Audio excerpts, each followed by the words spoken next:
วิปัสสวนเฮ็ดบุญทุกคนวิปัสสวนเฮ็ดบุญเฮ็ดบุญแต่ก็วิปัสเอ็ดบุญอันแห่พระมาแล้วกดกับไปสร้างเมนแห่ผ้ามรกตแบบไหนวันที่23เดือนไหนเดือนน้ำห้าเดือนมีนานี่หรออ๋อวันที่23เพื่อนสิเอสแต่เกาะเพื่อนสิเอสแต่เกาะว่าไม่ดูเพื่อนสิทำบุญแห่พระไปใส่แห่ผ้าแห่พระอ้อมบ้านเฮาเข้าวัดแห่ผ้าเฮ็ดหยังฮดน้ำวันที่13บ่แม่นวันที่13เดือนเมษาวันสงกรานต์รดน้ำปุเฒ่าหั่นนะมันบ่แม่นเดือนนี้ได้เดือนนี้เดือนมีนาจ้านี่ว่าผิดเด้วันที่13เมษา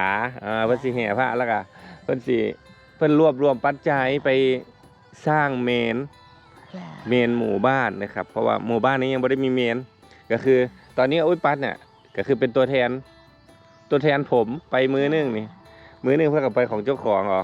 หรือน้องเจ้ากับไปน้องสาวเจ้ากับไปใช่ผมว่าผมยังเอสอันนี้บ่แล้วผมก็เลยว่าให้อุ้ยปัดไปแทนเด้อไปอันนั้นเลยเพราะว่าเพิ่นก็สิเอาตัวแทนหมู่บ้านไปตัวแทนคุ้มผู้ใหญ่ล่ะอยากจะนายงะบ่ได้มาก็เลยมาแทนเพิ่น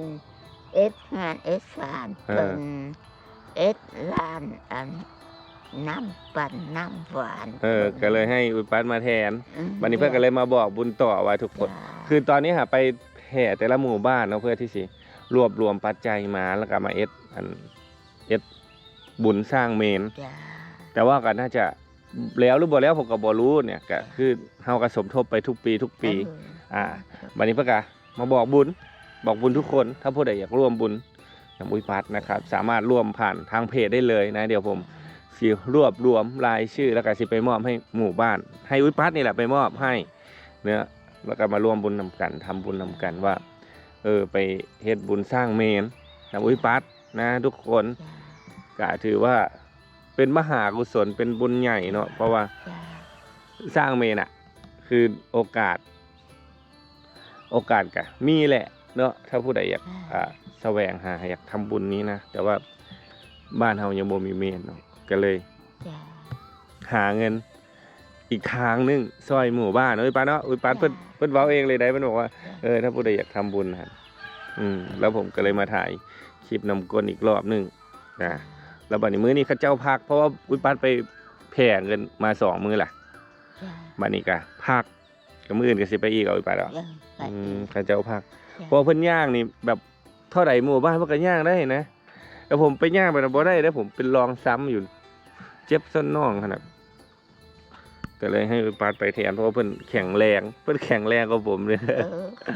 เพิ่นย่างเด็ดตลอดเลยก็เลยเพิ่นไปกว่าเจ้านายซ้ำจ้าแข็งแรงกว่าเจ้านายซ้ำจ้านะทุกคนก็ยากแต่แมวเพิ่นนี่แหละก็คือ